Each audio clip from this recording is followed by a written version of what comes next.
Bueno, muy buenos días a todos, un saludo especial a todos quienes nos acompañan en este importante foro, a la mesa, al señor ministro de Salud, y decirles que este foro estábamos en mora de hacerlo, que será importante, doctora Avellaneda, que pudiésemos hacer unos foros regionales, porque es importante conocer qué piensa la gente del país, desde las regiones, no solamente de lo que podamos trabajar desde Bogotá.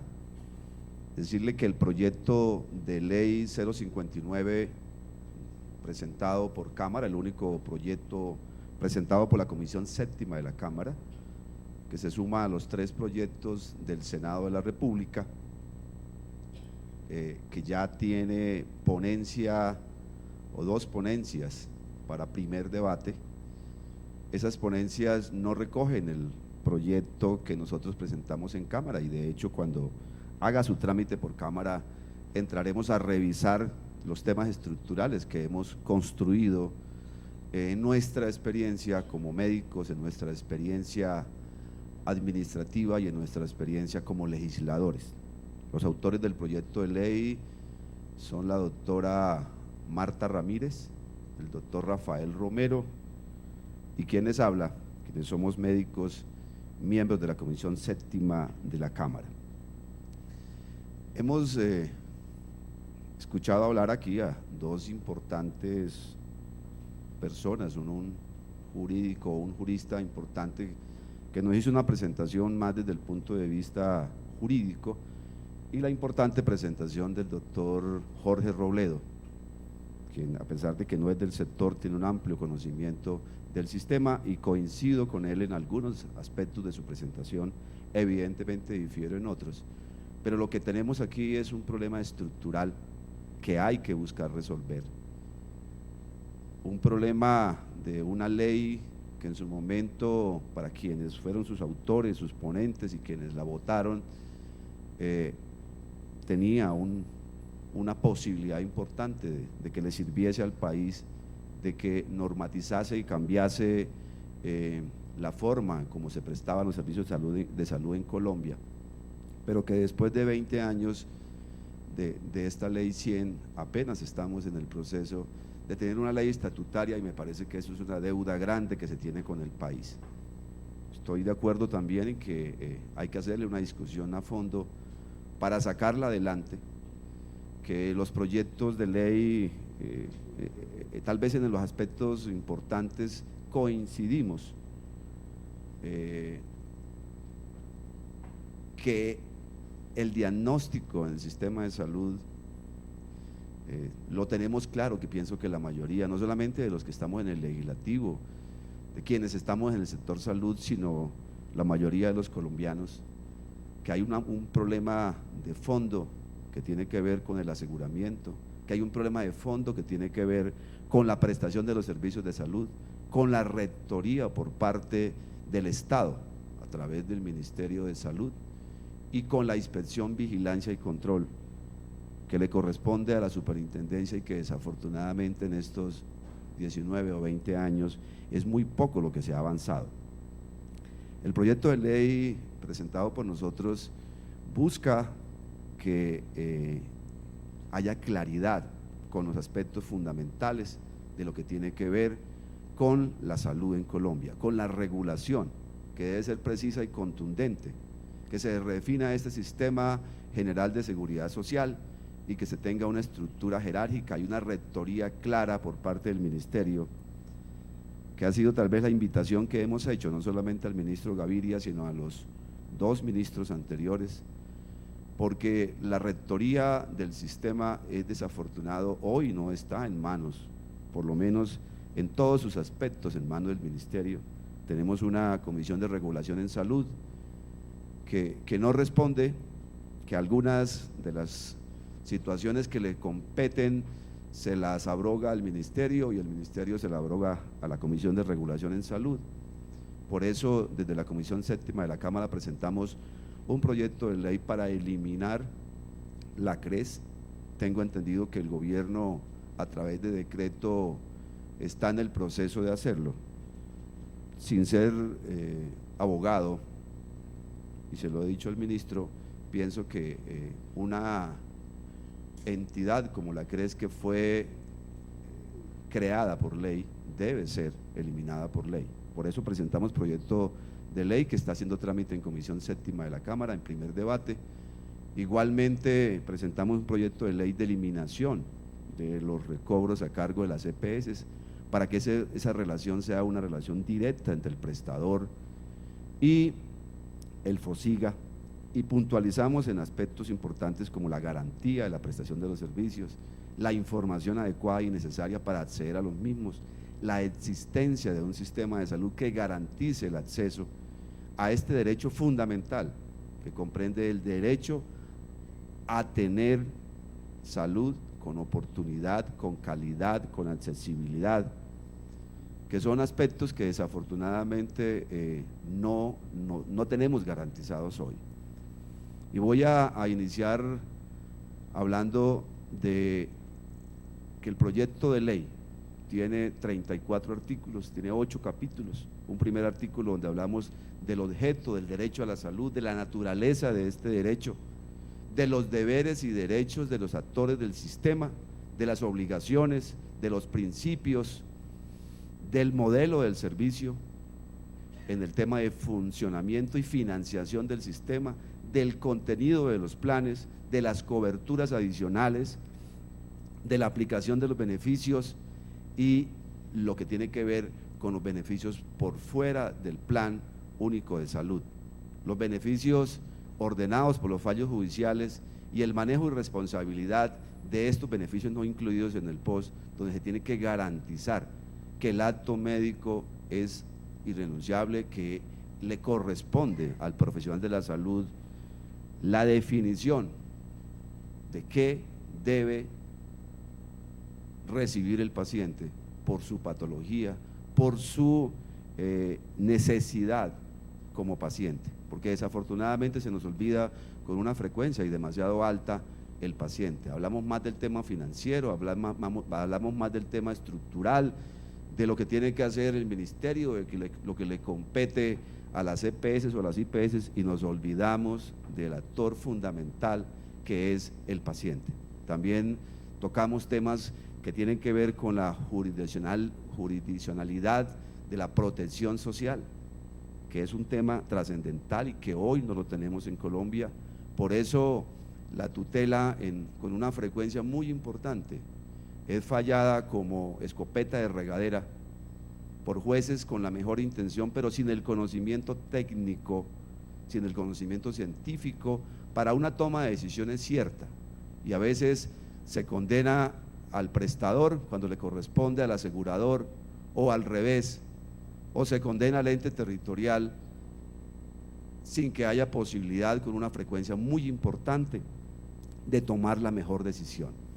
Por eso tenemos que el objeto es desarrollar normativamente preceptos constitucionales en materia del derecho del acceso a los servicios, de señalar los principios legales para garantizar justa, solidaria y cabal realización del acto médico y del derecho a hacer efectivo la atención en servicios de salud.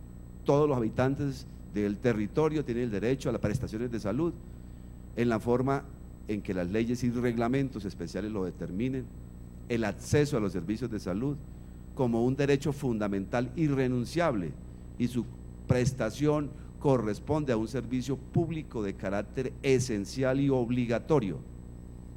Igualmente se define en la ley los principios, y yo pienso que coincidimos seguramente todos los proyectos, las obligaciones en salud por parte del Estado, que es respetar, proteger y cumplir con las acciones necesarias para garantizar el ejercicio de este derecho, los deberes y obligaciones de los usuarios, y ahí coincido con el senador Robledo, y lo tenemos en el proyecto de ley, que uno de los aspectos importantes es el autocuidado, sin que signifique que esto libere a quienes les corresponde la atención oportuna, la atención con calidad y el acceso a los servicios de salud, que tal vez son los 3 factores fundamentales que hoy en Colombia se vulneran cuando se accede a un servicio de salud.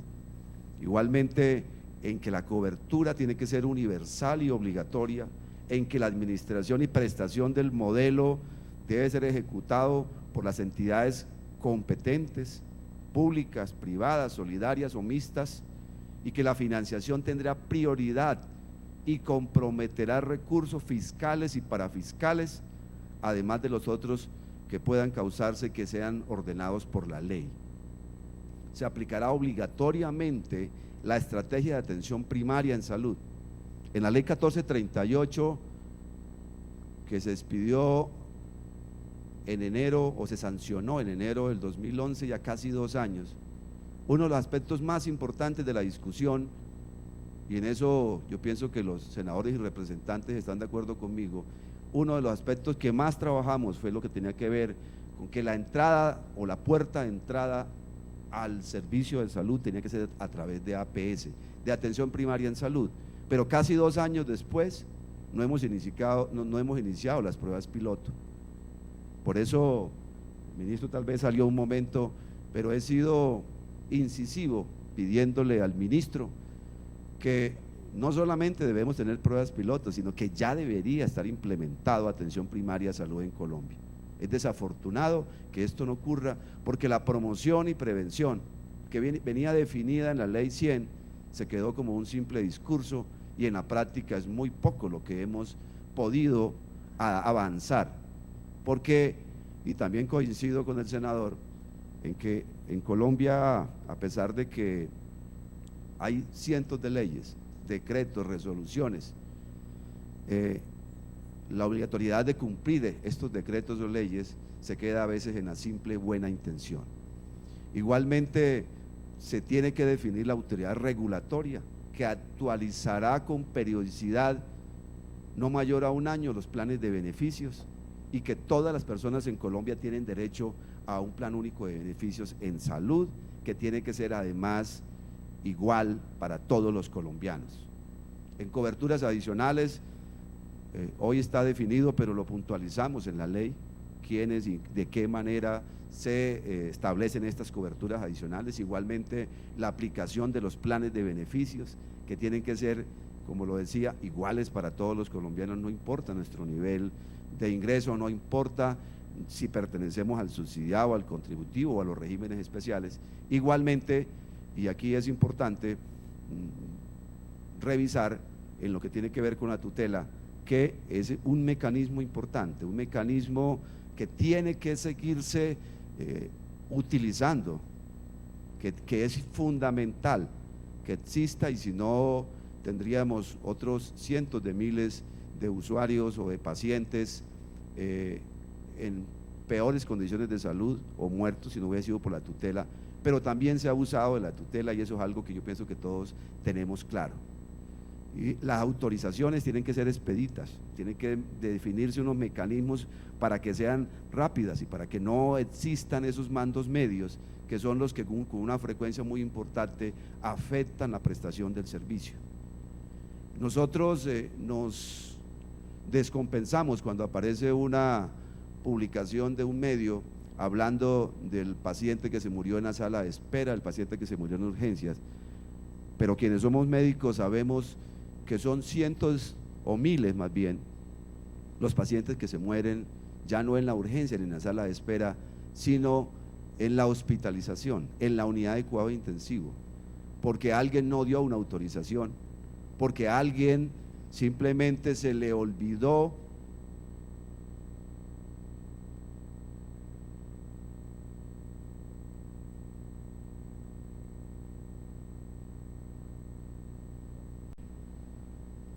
Empiezo por agradecerles a todos ustedes estar esta mañana aquí con nosotros, al doctor Luis Carlos Avellaneda, promotor de esta audiencia, también mis agradecimientos a todos quienes van a intervenir, pues unos saludos muy especiales.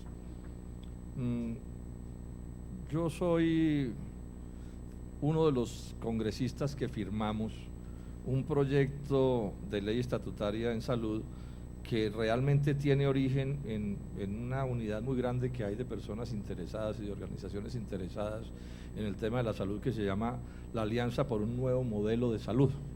Ese es, digamos, lo que nosotros hicimos fue colaborar, pues estando de acuerdo por supuesto con el proyecto y su importancia, pero digamos que nosotros firmamos porque los compatriotas que hicieron todo ese esfuerzo no podían hacerlo, pero quiero insistir que ese es un proyecto respaldado por las centrales obreras, por la Federación Médica, por la gente del Comité de Seguimiento al fallo de la Corte Constitucional, etcétera.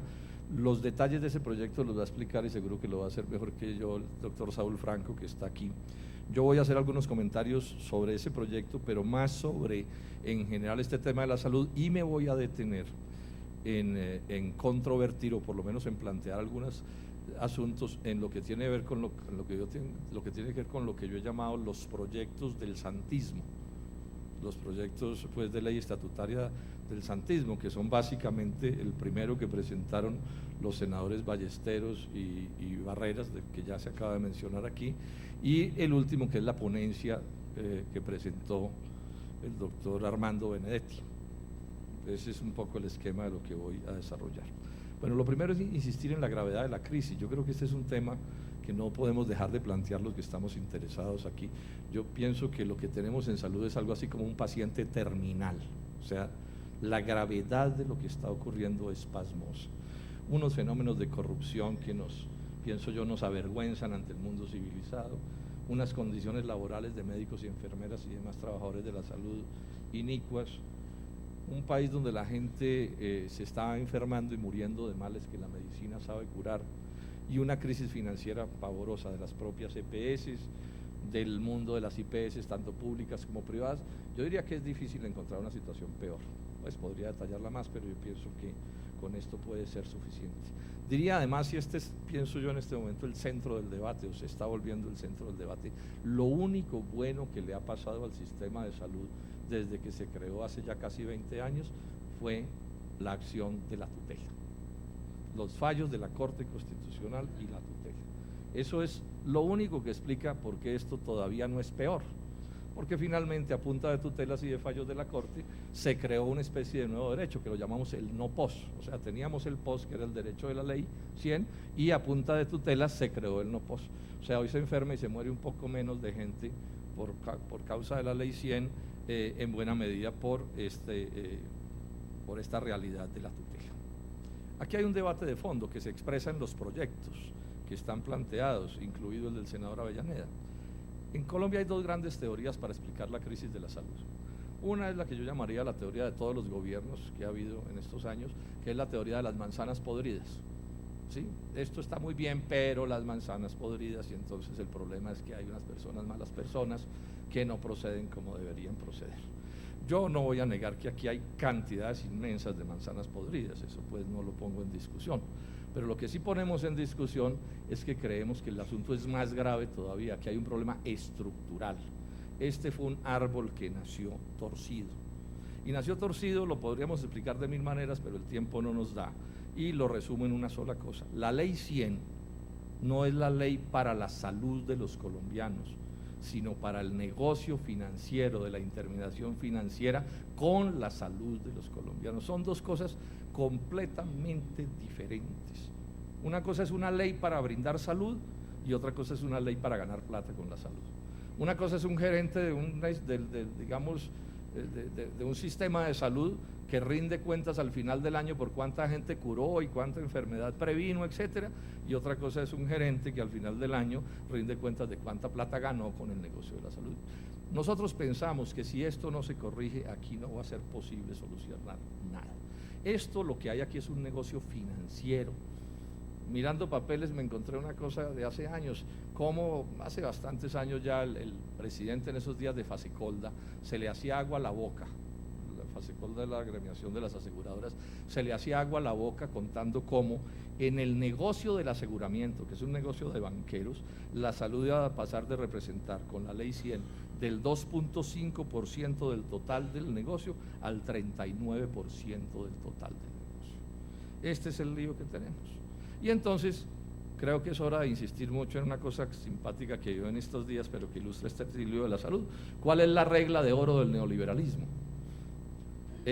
Consiste en que el que tiene el oro pone la regla. Entonces, esta es una ley para banqueros y ese es, digamos, el origen de este problema. La ley que yo firmé, que repito es de la Alianza por el Nuevo Modelo de la Salud, es una ley que va al cambio estructural. Repito, se va a explicar más adelante, pero básicamente lo que plantea es no más intermediación financiera, administración de los recursos sí, pero no más EPS entendidas, pues como eso está entendido hoy, que es un mecanismo de intermediación. En Colombia, el sistema de salud del magisterio, que tiene derechos superiores a los del resto de los colombianos, funciona sin EPS. Bueno, y en el mundo entero hay 1000 sistemas de salud que funcionan sin ese tipo de instituciones. Planteamos también con toda claridad que no debe haber POS, es decir, que los servicios de salud deben ser los que necesite el ciudadano, excluyendo solo cosas como cosméticas y ese tipo de cosas, pero en general todo lo que tenga que ver con salud se debe atender. Pensamos que en el mundo de las IPS deben actuar instituciones públicas y privadas, no es una propuesta de estatizar el sector, e insistimos en que debe haber unos derechos laborales, que es parte de la calidad del servicio, donde a los médicos y a las demás personas que trabajan allí se les garanticen todos sus derechos. Repito, eso se va a explicar con más detenimiento ahora.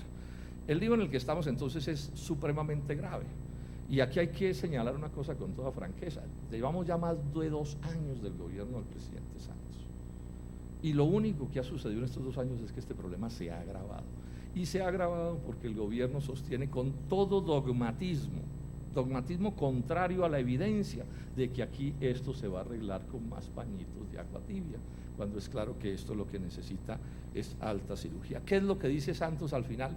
Que sigan las EPS, que siga el aseguramiento, que la estructura que se mantenga, el POS restringido, etcétera, etcétera. Aquí le caben responsabilidades a los ministros, no hay duda, a todos, pero por supuesto que la responsabilidad fundamental tiene nombre: Santos Calderón Juan Manuel. No hay nada que hacer. Y mientras él no se decida a empezar a arreglar estos problemas, que no va a ser fáciles de arreglar, aquí no vamos a poder avanzar. Y dentro de ese panorama, yo diría que la posición del gobierno está clarísima, y es donde yo quisiera enfatizar que pongamos los ojos, porque las posibilidades que tenemos los colombianos de sacar en el Congreso de Colombia adelante proyectos de ley estatutaria, el nuestro u otro semejante que pueda haber, que está planteado, es prácticamente igual a cero. En esto tenemos que ser francos, o sea, ellos tienen un aparato pues miedoso, ¿sí? Capaz de generar todo tipo de estropicios como ha venido generando.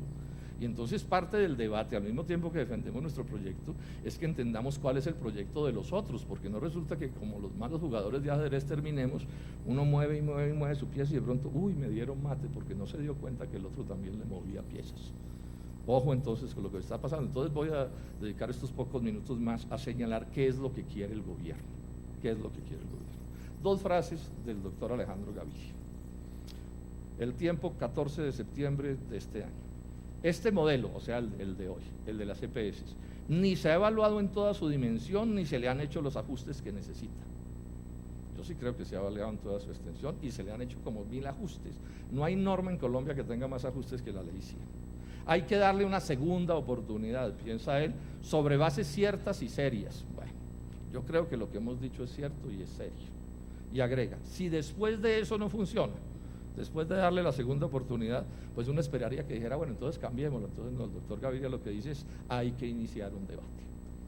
Hay que iniciar un debate, o sea que podemos tener sistema igual por lo menos para los próximos 20 años. Lo segundo, y este puede ser el punto más medular del debate, porque, insisto, lo único positivo que le ha pasado al sistema de salud en 20 años es la tutela. Y vamos a ver cómo el objeto principal del nuevo proyecto y de lo que viene haciendo el gobierno es desmontar la tutela o reducirla a su mínima expresión o condicionarla o llenarla de dificultades. Dice el doctor Gaviria, semana noviembre 24, o sea, la semana pasada. La idea es que se resuelva qué se quiere cubrir en materia de salud, que se resuelva qué se quiere cubrir, o sea, la idea del POS limitado, la idea de que no se puede cubrir todo, eso es imposible, etcétera, etcétera. Y definir los mecanismos no judiciales de resolución de conflictos para evitar lo que pasa ahora que se administra la salud vía tutela. Yo creo que más claro, pues, y hay que abonarle la franqueza al doctor Gaviria, no le gusta la tutela, le parece que ese es un sistema que no debe ser el que resuelva los problemas y que hay que inventarse, dice él, unos mecanismos no judiciales. Aquí vale la pena hacer un poco de historia, porque se mencionó el proyecto 48, la ley 48 de los doctores Roy Barreras y Ballesteros, de manera precisa, con toda precisión, liquidaba la tutela en salud. No porque dijera queda prohibida la tutela en salud, sino porque creaba un mecanismo judicial, que lo llamaron la acción de protección a la salud, para atender las controversias entre las EPS y los pacientes. Y las normas sobre tutela dicen que la tutela solo opera allí donde no existe otro mecanismo judicial para resolver ese tipo de conflictos. Hay que abonarle al abogado que se redactó eso, que le quedó perfectamente redactado. Lo que pasa es que pues se hicieron las denuncias que se hicieron y afortunadamente decidieron retirar ese artículo del proyecto y digamos que descanse en paz, porque era pues sin duda bien negativo. Quiso esto decir que el santismo, particularmente el ministro Gaviria, que sin duda es coautor por lo menos de la ponencia del doctor Benedetti, ¿sí?, renunciaron a ponerle una bomba a la tutela. Yo creo que no, y esta sería una cosa que la propongo en plan de discusión aquí. Yo creo que ese proyecto, el del senador Benedetti, contiene una especie de bomba de tiempo contra la tutela. No dice acábase la tutela, ni siquiera dice créase un mecanismo judicial para reemplazar la tutela, como decía inicialmente el proyecto, pero establece una serie de normas que cualquier buen lector y que por supuesto, digamos, tenga algo de suspicacia con las propuestas oficiales, las tendrá que leer como que aspiran a un fallo de la Corte Constitucional que de alguna manera modele, doctor Saúl Franco, modele el uso de la tutela con el propósito de desmontarla. Creo que eso está clarísimo y se puede demostrar hasta la saciedad. Miremos algunas de las cosas que son bombas contra la lógica de la gratuidad y de la tutela y del cubrimiento universal y de todas las cosas que hemos venido defendiendo los que estamos de este otro lado de la raya.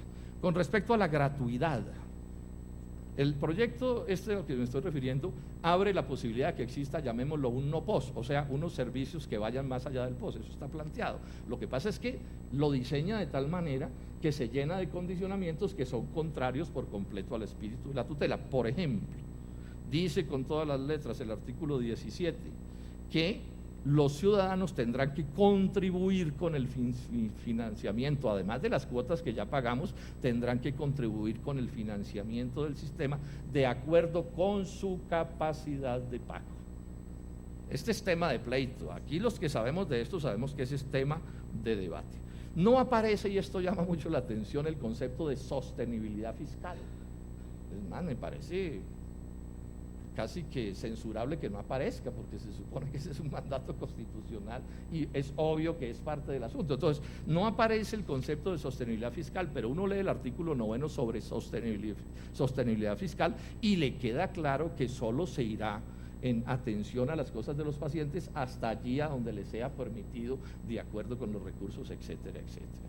Plantea, por ejemplo, la progresividad en el derecho. Este es bastante claro lo que dice. Dice que el Estado, de conformidad con sus capacidades y posibilidades económicas, promoverá la correspondiente ampliación gradual y continua del acceso a los servicios de la salud, lo que es la negación precisamente a lo que estamos hablando, porque hay quienes sostenemos aquí que hay recursos suficientes para atender bien las cosas como se debieran atender. El caso de la autonomía médica, que es otro tema de pleito. Todos estos pleitos los dejó expresamente planteados el doctor Álvaro Uribe cuando la famosa emergencia.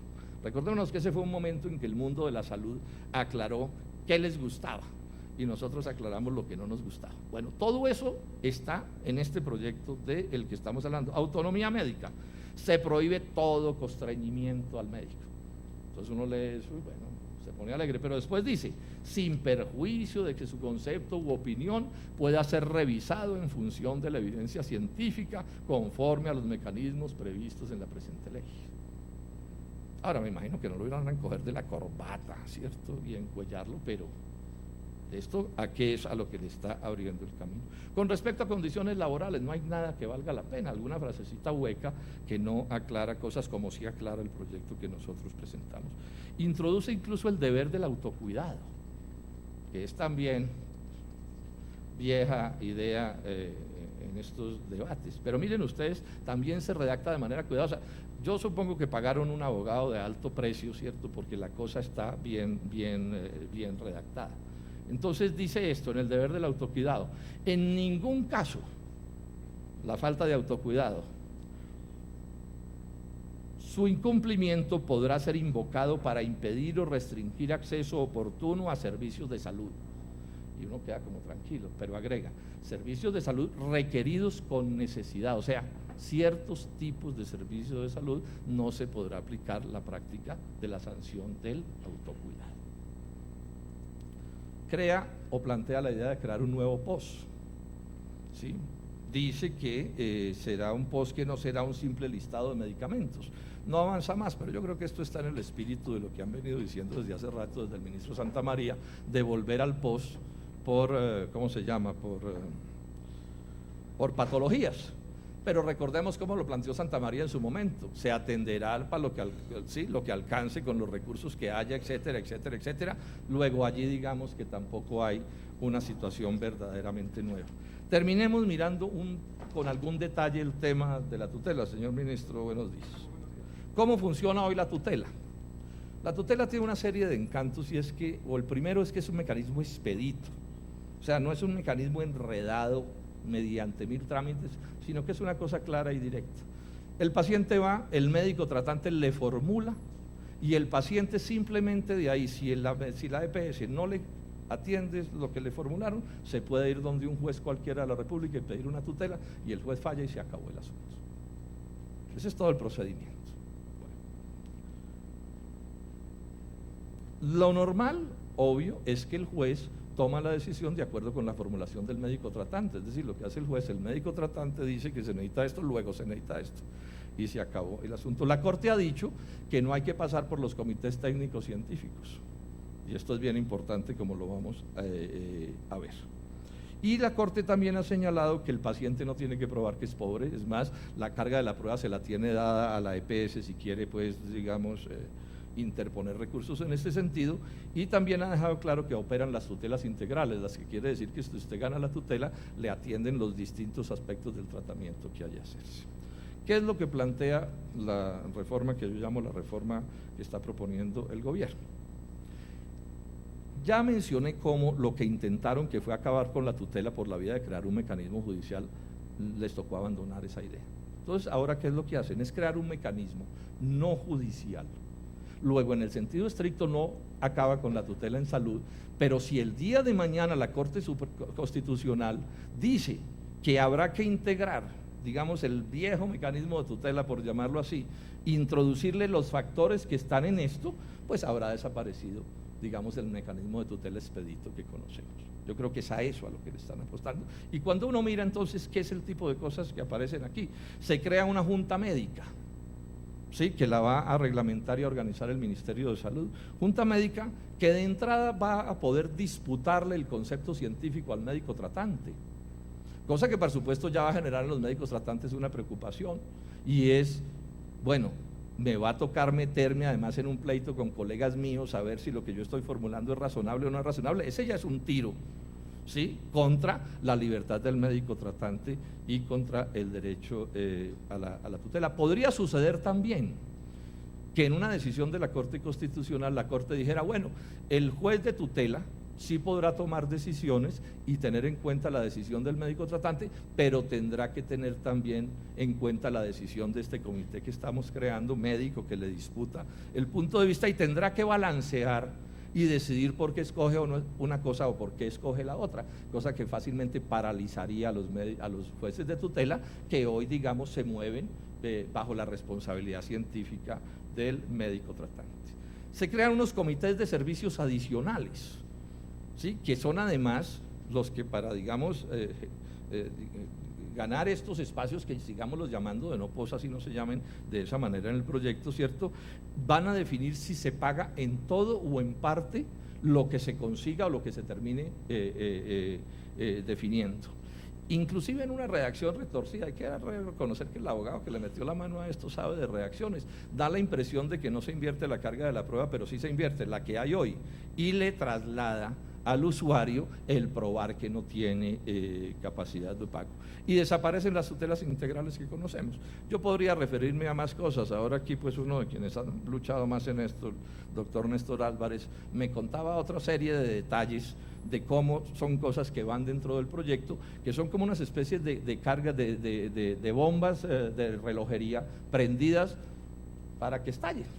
¿Cuándo? ¿En qué momento? Bueno, no sabemos. ¿Qué pasará? ¿Qué no pasará? Las presiones del gobierno nacional, del presidente Juan Manuel Santos sobre la Corte Constitucional son inauditas, no solo en este terreno, sino en todos los terrenos. Termino entonces diciendo esto. A mi juicio está claro que ese proyecto del gobierno nacional, aun cuando diga que no, mantiene el actual modelo. Me parece además poco sensato que una ley estatutaria no defina cuál modelo es el que se va a seguir y eso se lo transfiera a una ley ordinaria. Eso no le veo razonabilidad técnica.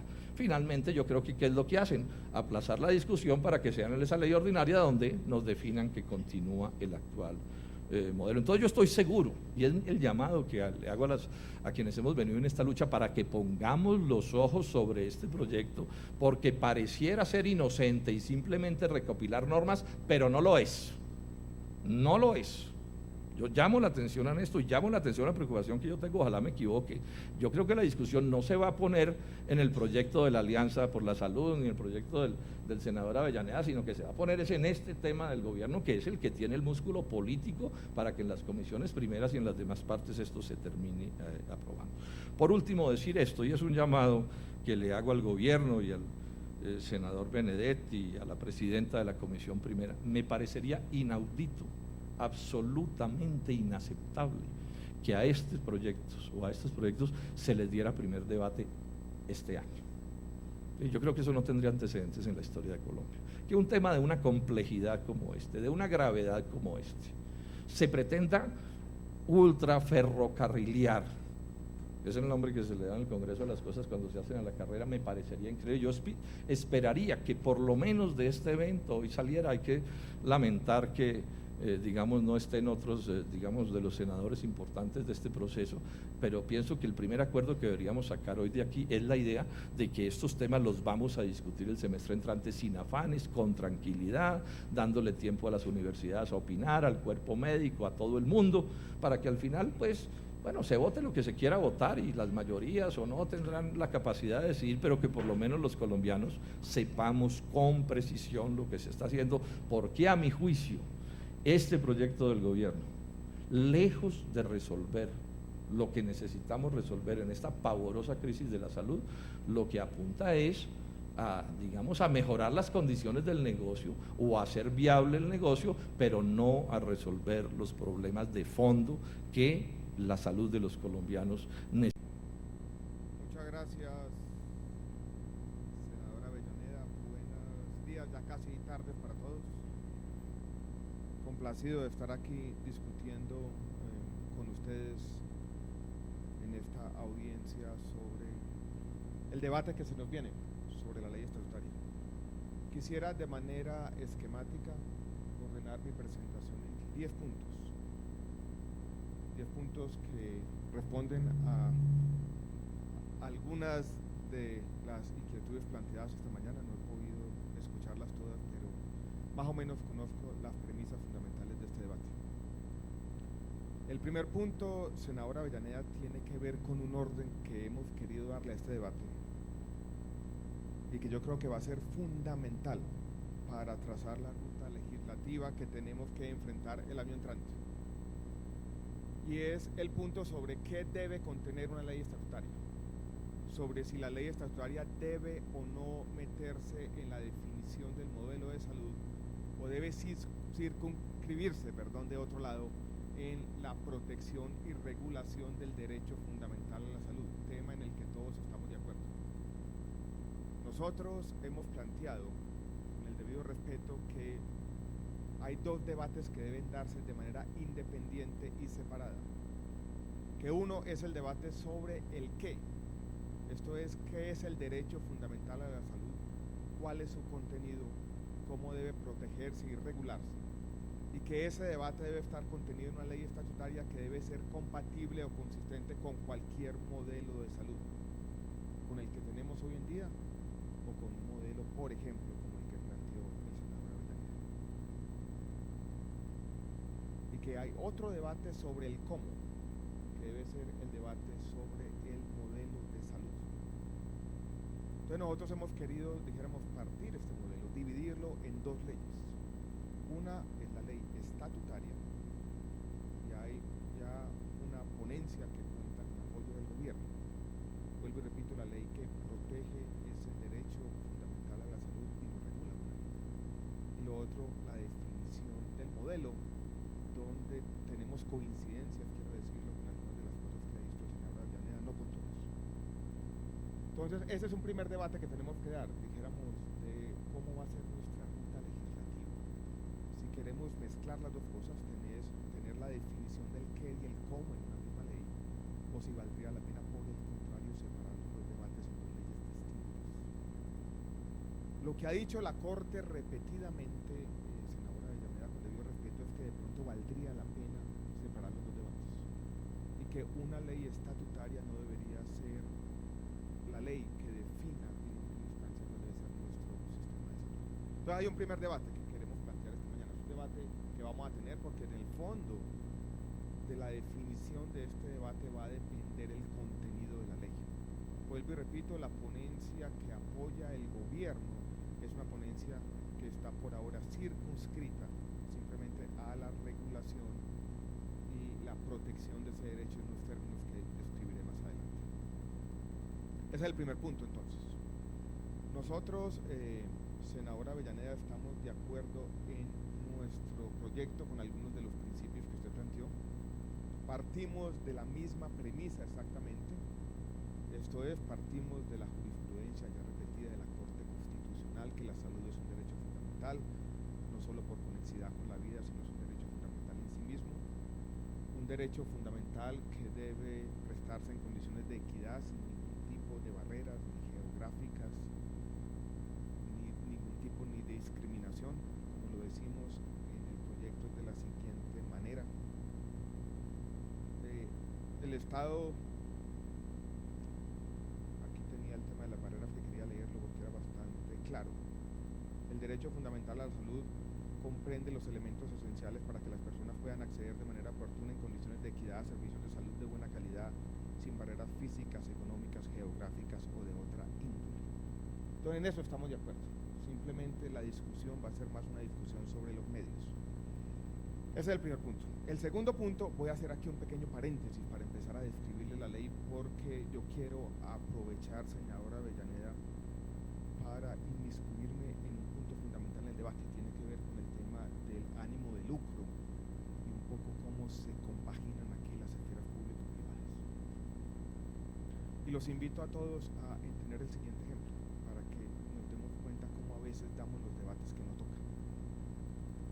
Y miremos cómo operan hoy el sistema de salud y vamos a ver agentes públicos y privados. Vámonos por un momento al régimen subsidiado de salud, donde tenemos un agente público, un actor público importante que hoy aglutina 3 millones de afiliados, es Caprecom. Y vámonos del otro lado, si se quiere, al régimen subsidiado, donde hay un agente privado sin ánimo de lucro, que también ha estado inmerso en el debate que hemos tenido sobre nuestro sistema de salud, que es Saludcom. Uno es público, otro es privado, pero ninguno de los dos nos gusta. En el sistema de educación que usted mencionaba, senadora Avellaneda, hay muchas universidades sin ánimo de lucro, pero que hacen todo lo contrario. El ánimo de lucro es lo que está presente en nuestro sistema educativo, de educación superior, escondido, agazapado, diría yo, con universidades o fundaciones que se dicen sin ánimo de lucro, pero que son todo lo contrario. En nuestro sistema de salud se han presentado dos tipos de fallas, que yo como académico las podría describir como fallas de mercado y fallas de Estado. Y cuando los economistas hablamos de falla de mercado, estamos, si se quiere, puntualizando una paradoja.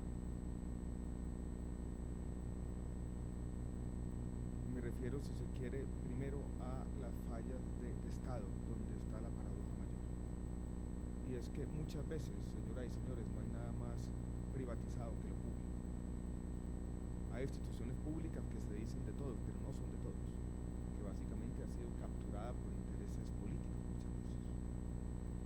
Entonces yo quisiera invitarlos a lo siguiente: el debate sobre el ánimo de lucro o el debate sobre lo público y lo privado muchas veces es un debate falso. Lo que tenemos o lo que necesitamos son buenos agentes. Capricornio es público, no necesitamos Capricornio es salud, poder privado también ha tenido muchos problemas, no queremos agentes de ese estilo. Todo lo que tenemos que hacer cuando definamos el modelo es crear los incentivos correctos que nos lleven a la participación de agentes que no tengan un ánimo de lucro agazapado. Y eso no siempre es fácil. Entonces, si todo fuera tan fácil como decir nacionalizamos los recursos, que hoy en día están en buena parte nacionalizados, y se soluciona el tema de salud, no estaríamos aquí reunidos. El cambio social no tiene salidas expeditas. El cambio social es complejo.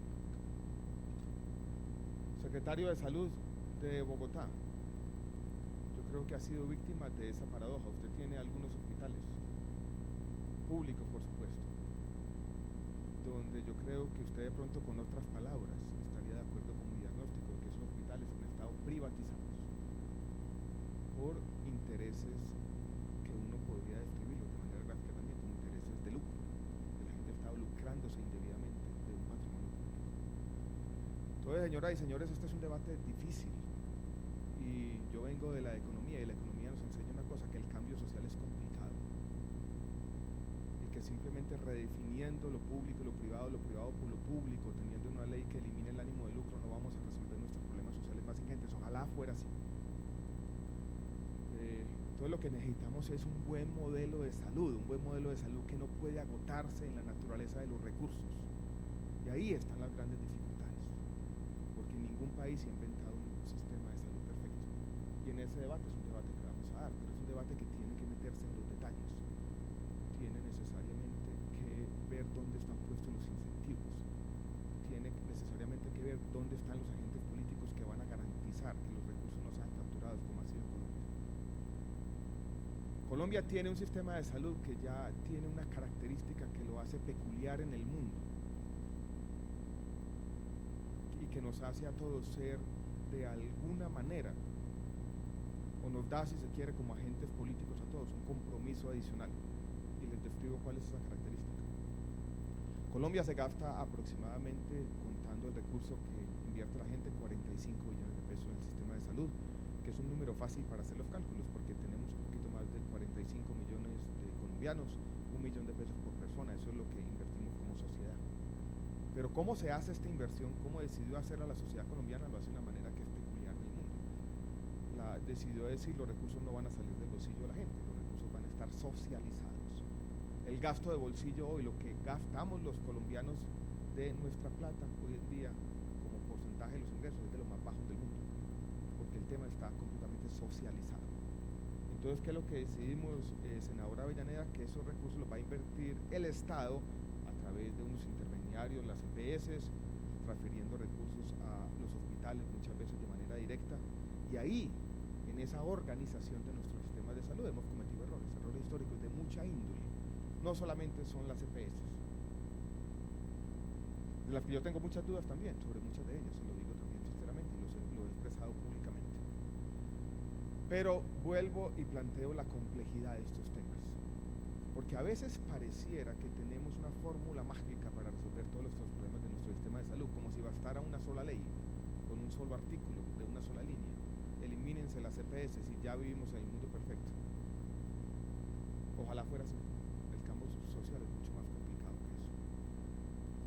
Entonces yo dijéramos, como ministro, una de las cosas que me gusta hacer es también transmitir esta pedagogía, y si se quiere una pedagogía de la complejidad, porque muchas veces es más fácil criticar, hacer diagnósticos, decir dónde están los problemas, que inventarse buenos sistemas de salud.